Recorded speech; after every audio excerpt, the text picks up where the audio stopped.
दोस्तों, जब हम इतिहास के बारे में बात करते हैं तो बहुत लोगों को मिर्ची भी लगती है और बहुत लोग जो है वो हमको सपोर्ट भी करते हैं। तो दोस्तों, एकंदरित घुल मिला के ये बात है कि हम जब इतिहास ढूंढने जाते हैं और उसके बाद हमें पता चलता है कि अरे गहरे नत्थु खैरे समाज ने भी आदिवासियों पे अत्याचार किए हैं। दोस्तों, क्या है ना कि आज के समाज में आज कोई अत्याचार नहीं कर रहा है। आज के कोई समाज में बंदूक लेके आपके पीछे नहीं दौड़ रहा है। तो ये बात है कि हम जब इतिहास खोजने जाते हैं, जब हमने इतिहास पढ़ा है तो इतिहास ये बताता है कि ये राजा था, वो राजा था, जबकि ये नहीं बताया गया कि जीतने वालों का जैसे इतिहास होता है गौरवशाली, वैसे ही हारने वाले का कुछ ना कुछ इतिहास होता है। हारने वाले राजा रोबोट नहीं थे, हारने वाले राजाओं का भी इतिहास होता है, जैसे जीतने वाले का होता है। जैसे ही आपने किसी के मुंडी पे लात दी तो मुंडी जिसकी दबी है उसका भी इतिहास है और जिसने लात दी उसका भी इतिहास है। तो फिर एक तरफा इतिहास पढ़ते पढ़ते जब हम खोज करते हैं कि यहाँ पे क्या हुआ था, हमारे पूर्वजों ने क्या किया, हमें जानना है ना। जब हम जानते हैं तब कुछ ऐसे मनु के लोगों को बुरा लगता है और वो बोलते हैं कि यार तुम्हारे पास प्रूफ क्या है। दोस्तों, आज भी मैं इसी वीडियो पे बात करने वाला हूँ। मैं आपको प्रूफ भी दूंगा, कहाँ से लाया हूँ ये भी बताऊंगा, क्योंकि बिना बेवजह की बात करना मेरे वीडियो में होता नहीं है। जो भी मैं बोलता हूँ एविडेंस के साथ, प्रूफ के साथ बोलता हूँ और वो भी आपको तहे दिल से पहुंचाता हूँ। जी हाँ दोस्तों, आपने वो वीडियो देखा जो बहुत आपने लाइक किया, शेयर किया, कमेंट किया, बहुत सारे लोगों ने प्यार दिया और बहुत सारे लोगों ने वहां पे रहने दो। तो मैं वही वीडियो यहाँ पे बनाने वाला हूँ जो वीडियो आपको बताएगा कि क्या था इस प्राचीन युग का जो इतिहास है वो क्या था बेसिकली, और यहाँ पे जो आर्य और अनार्य कहा जाता है ये कौन लोग हैं। देखते हैं अपने वीडियो के साथ। जय सेवा दोस्तों, मैं राहुल कन्नाकेला ब्रिटिश चैनल पे आप सबका स्वागत करता हूँ। दोस्तों, हमेशा की तरह मैं कुछ ना कुछ इंटरेस्टिंग लेके आता हूँ और अब भी सुनते हो उसके लिए धन्यवाद। चलिए दोस्तों, आज हम किताबों की और रिसर्चकार इतिहासकारों की बात करें तो यहाँ पे 3 काल बताए जाते हैं इतिहास में, जो अब मैं आपको मुद्दे शुद्ध बता रहा हूँ। एक है प्राचीन काल, दूसरा है मध्ययुगीन काल और तीसरा है आधुनिक काल। इस 3 काल में इतिहास को बांधा गया है। जैसे कि होमोसेपियन से एक मानव की उत्पत्ति दिखाई गई है और वहाँ पे होमोसेपियन इस प्रजाति से, तो जो मानव की उत्पत्ति से लेकर 700 शतक तक आपका जो काल है उसको प्राचीन काल कहा गया है। 800 से 1500 तक जो काल आता है, 15वें शतक तक, वो मध्ययुगीन काल कहा गया है और 1600 से आज तक जो चल रहा है उसको आधुनिक काल कहा गया है। दोस्तों, ये 3 काल में जो विभाजन हुए हैं, अलग अलग देशों के अलग अलग इतिहासकार इस पे अलग अलग अपनी राय रखते हैं। कोई कहता है कि इतिहास वही है जो सिर्फ होता है, लेकिन दूसरा आदमी कहता है कि इतिहास बहुत सारे लोगों ने अपनी अपनी राय रखी है। यहाँ पे अगर आप इतिहास की किताबें छानो तो एरिस्टोटल जैसे लोग या और कोई लोग अपनी अपनी राय रखते हैं, अपना अपना एक नज़रिया रखते हैं इतिहास के बारे में। और बाकी देशों के, अगर हम प्राचीन काल, मध्ययुगीन काल और आधुनिक काल, इसकी कंपैरिजन बाकी देशों के साथ, बाकी खंडों के साथ करें तो टाइम का भी मैनेजमेंट नहीं होता है, आगे पीछे होता है, ये भी हमें दिखता है। यानी ये जो इतिहास है ये किसी किंवदंती के साथ, किसी पुरावे के साथ चालू हुआ। लेकिन हम ये मानते हैं कि जहाँ पे, मैं आपको बता दूं कि भारत जब आज़ाद हुआ ना, तब आज़ाद हुआ तब भारत में बोलने आने वाले, इस देश में बोल जाने वाले कितनी भाषा थे? आप लगाओगे 100, 200, 1500 भाषा थी। आपको ये नहीं पता तो प्लीज़ आप कुछ कर लीजिएगा, मुझे नहीं पता। लेकिन जब इस देश में आज़ादी मिली आपको 15 अगस्त के दिन, तब इस देश में 1500 भाषाएं बोली जाती थी। मुख्यत्वे भाषा ज़्यादा से ज़्यादा 15 भाषाओं को यहाँ पे स्थान दिया गया है, लेकिन बाकी भाषा, और ये मैं आपको बता दूं कि जो 700 जातियाँ हैं ना यहाँ पे, तो 700 जातियों की जो अपनी अपनी भाषा है, अपनी अपनी बोली है आदिवासियों की, इस किसी भी बोली को सामने नहीं लाया गया और यह भाषा वैसी की वैसी रही।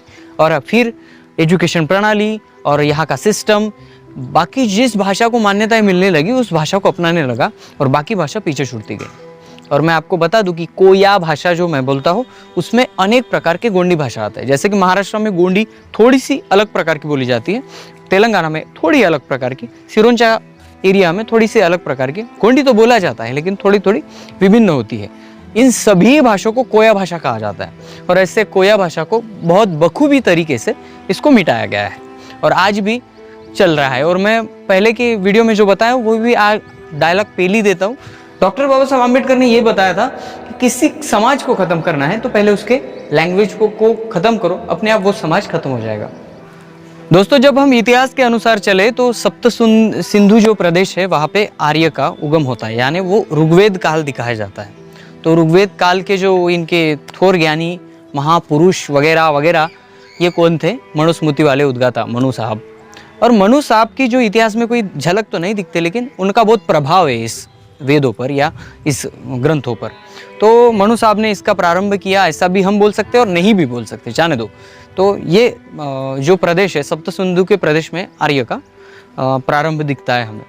लेकिन जब ये आर्य आरंभ हो जाते हैं, आर्य कहाँ से आए इसका भी बहुत सारे इतिहास का रिसर्च कर रहे हैं और मैं वो किताबें पढ़ रहा हूँ, तो एक दिन वो भी बाम छोड़ दूंगा। तो ये आर्य जब आते हैं तो आर्य अनार्य में क्या फ़र्क है?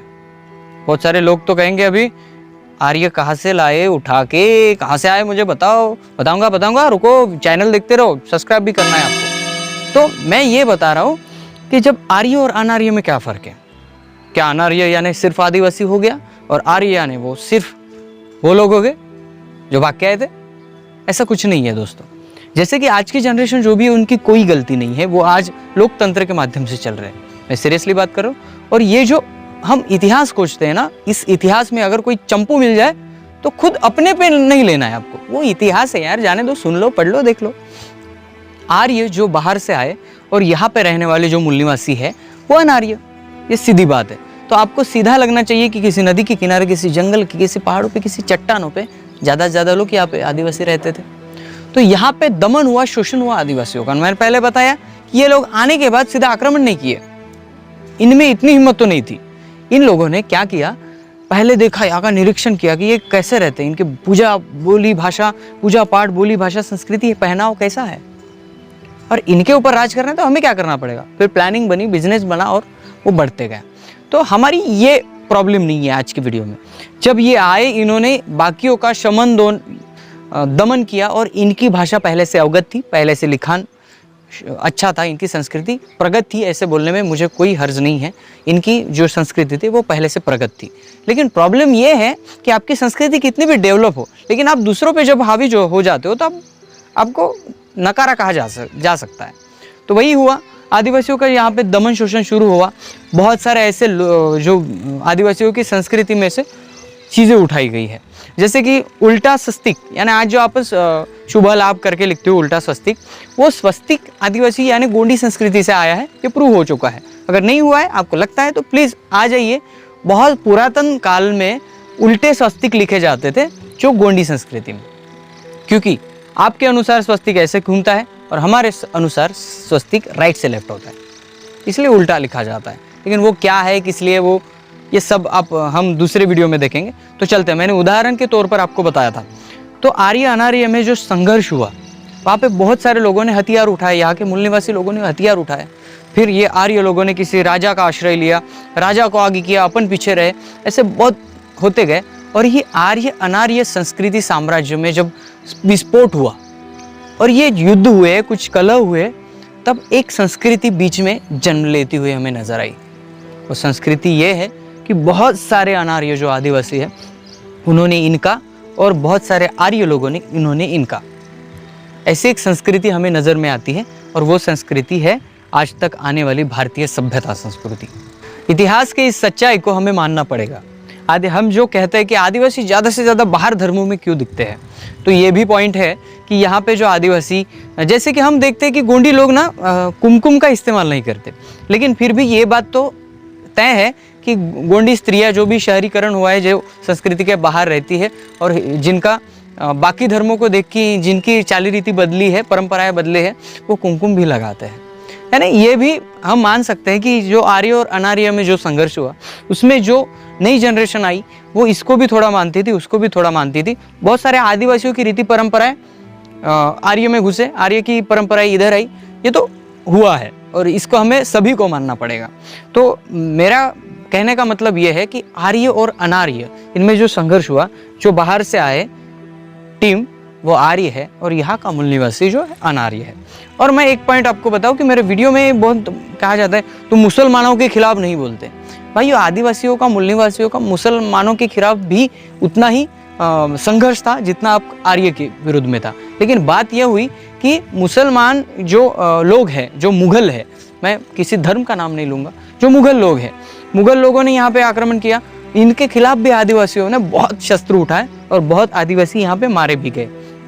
लेकिन हम जब इतिहास को आगे जानते हैं, जैसे संघर्ष हुआ वैसे हमें आदिवासियों और मुग़ल लोगों में दोस्ती भी नज़र आती है इतिहास में। आगे जाके बहुत सारे लोगों ने अपने नाम के पीछे शाह भी लगाया है और बहुत सारे आदिवासी और मुग़ल लोगों ने अपने अपने वास्तु भी बनवाया है, इसके बहुत सारे एविडेंस है। तो हमारी जाति दुश्मनी ना आर्यों के साथ है ना मुग़लों के साथ। हम ये बता रहे हैं कि यहाँ पे जो अनार्य कह के संबोधन होने वाले लोग, जो पहले लोग हैं, जहाँ पे इस देश के पहले निवासी लोग हैं जिन्होंने जल जंगल जमीन की रक्षा की, संस्कृति की रक्षा की, वो हम हैं। और जो आज आदिवासी कह के दुत्कारे जाने वाले लोग भी ये हम हैं।